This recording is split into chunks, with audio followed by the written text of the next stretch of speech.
ఎంత వస్తుందో చూద్దాం. 150 వస్తే సెట్. నువ్వు డెడ్ లిఫ్ట్ కొట్టే ముందు మంచిగా వార్మప్ చేయండి.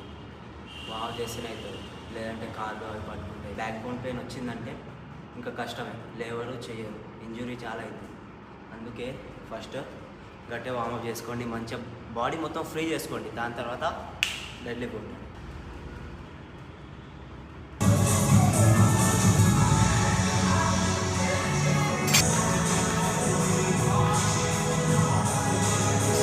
One or 2 into 3.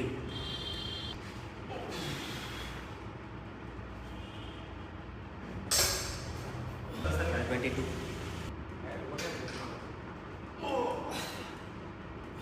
142 kg deadlift.